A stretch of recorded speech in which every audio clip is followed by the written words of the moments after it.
Please enjoy your session. And Great. Ron, thank you so much. No problem. Thank you all for joining this afternoon. I hope everyone is enjoying all of the sessions. So I'm Ron Zeronis. I'm the head of content creation at Cambridge Assessment English.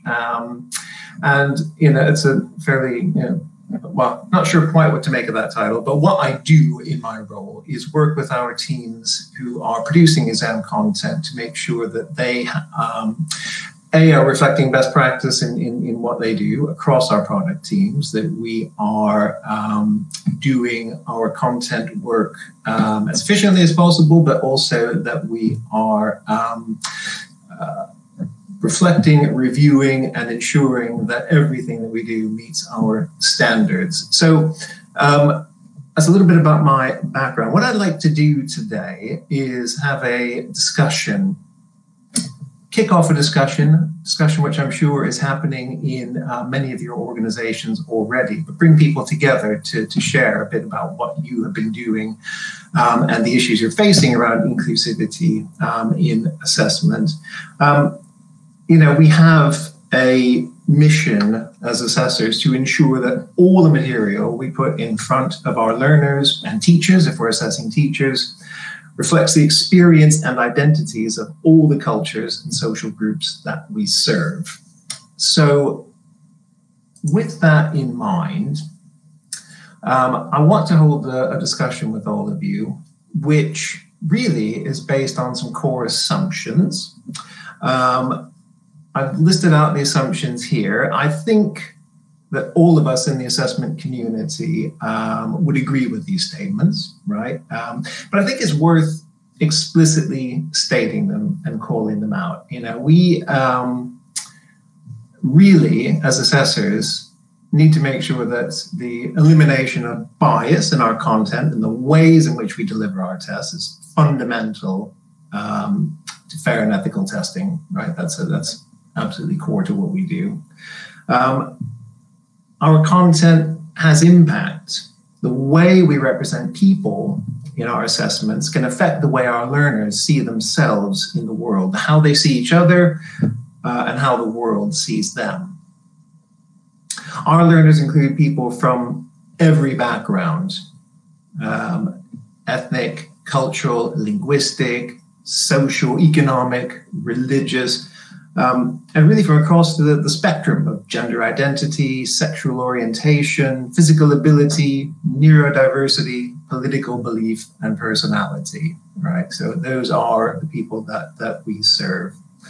And traditionally, to look at some of these issues, we have done that through established conceptual models like C.O. Weir's sociocognitive framework.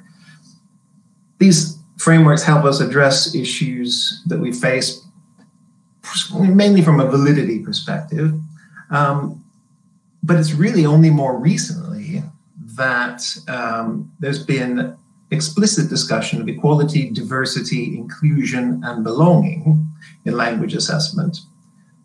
And really social and racial justice movements like Black Lives Matter have been instrumental in bringing that discussion into the mainstream.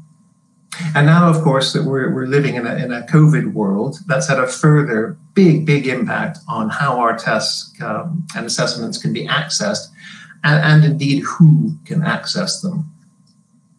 So I want to talk a little bit about what we in Cambridge English have been doing to address these issues that we've uncovered, things that we are putting in action to do that. And then I'd like to break out into a discussion, and I'll pose a number of questions that I think are central to this. And I'd really love it if you would take the opportunity to discuss in small groups. So we have been reviewing our content. We're aware that all of our assessment products, we produce a very large amount of material every year, as I'm sure many of you do for your own assessments. And we put together a group under my content creation team to look at EDIB issues in our own assessment content. And we're trying to understand the issues that we're facing and trying to put together some practical steps to address those. So what are we talking about here? I put here a few examples from our own live test content. These are actual Cambridge English not test items, but snippets of test items that we have uncovered in our review. They demonstrate, I think, issues that crop up around gender stereotyping, around the othering of cultures, around adopting particular cultural assumptions and perspectives, around adopting particular religious assumptions and perspectives. And if you look at these examples, I think it's fairly obvious what the issues are. If you look at the first example around, I stayed in many places on my trip, but the hotel in Africa was the best. Really interesting example of othering the entire African continent, and something that's it's a bit surprising to see. Again, gender stereotyping in the second and fourth one, many women and wanting children, an interesting career, dad working overseas, and mum and children being at home. Indeed, overseas as a particular cultural perspective is an issue.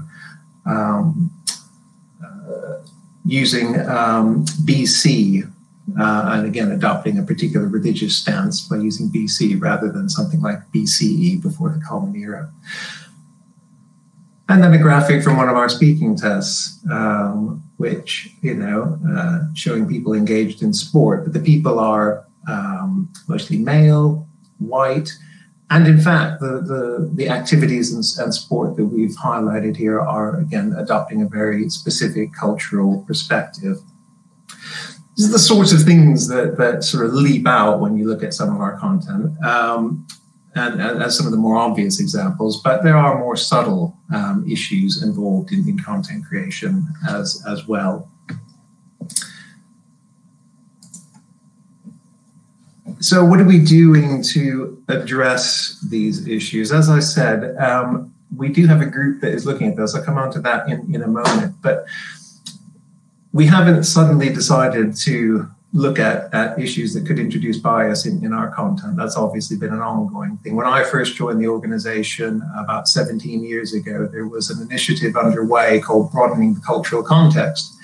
And it was an attempt within our content production teams to do just that, to move away from a UK-centric perspective on the world and adopt a more international perspective. So there was already a recognition in the early 2000s that what we were putting out in our assessments was far too narrow in terms of its cultural perspective, and our candidature across the world was commenting on that, and we were quite clear that we wanted to make it our content much more international in focus. So that initiative carried on for many years, and we have been since then refining our item writer guidelines, our training of our content writers, and so forth. And more recently, we have put together a group, the EDIB and Content Creation Group, which is a group of assessment specialists who are now looking at a very specific set of initiatives to get at the heart of some of the inclusivity issues that our content has thrown up from the audits that we do and the quality assurance work that is part of our production process. And we're working on a number of initiatives at the moment. We see a clear need for additional training and workshops for our content writers and our editors, but also for our assessment specialist staff in-house as well. We do use a lot of freelance writers to produce our content. So we're looking at how we can both train and raise awareness amongst that grouping and amongst our own staff of issues, as well as looking at who we use to write our content, diversifying the profile of our freelance content writers, making sure that we are using people who are reflective of the cultures and social groupings that we represent.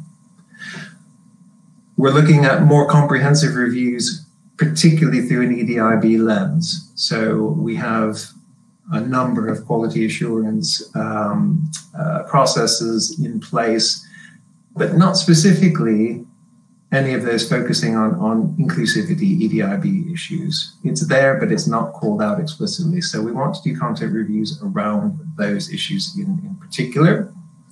And out of that, we're hoping that we'll be able to improve our editing and quality assurance work. We really want to bring EDIB into that checklist of quality and make sure that we're focusing much more explicitly on that. We're looking at things like developing a statistical approach to detecting bias as well. We do, as you can imagine, I'm sure you all do, quite a lot of statistical analysis on our content ongoing, and improving our ability to detect bias is one of those initiatives. And we're looking at a point that I didn't include but should have, looking at how we can conduct impact studies that will reflect EDIB issues in our content. So there is a whole raft of initiatives that are underway to look at this, and it's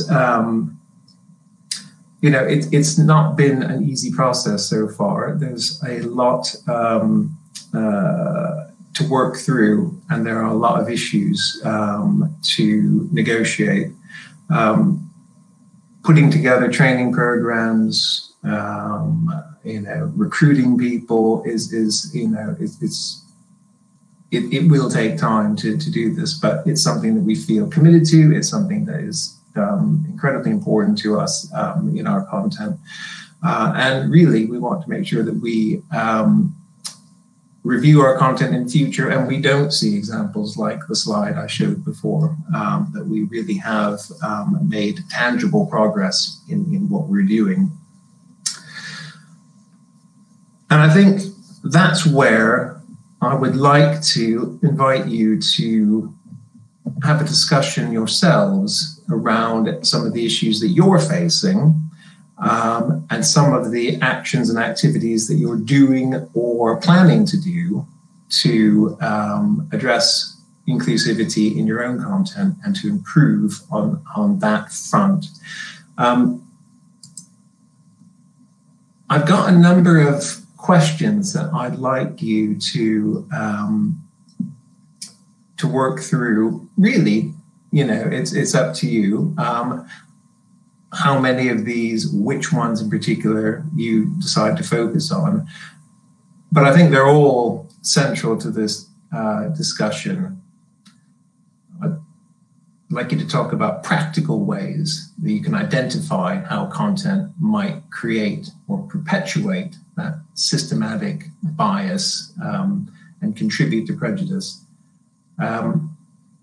How can we make sure that our content doesn't ignore or marginalize groups, and that we really do have proper representation? How can we ensure that our influence as leaders in the field challenge prejudice and discrimination? I think we've got, a responsibility as testers to be challenging where we can prejudice and discrimination. And then, are there specific testing contexts, language being tested, the sector or the domain of the target users, that bring additional or unique challenges to inclusivity? And then finally, what effect has COVID had on fairness and accessibility? How can we meet those challenges in a world where how people access and use tests and assessments has been profoundly impacted? So these are quite difficult questions. I don't expect you to work through all of these and to, at the end say, right, here's the answer. But this is really to get the conversation started and to spur some really deep discussion on this.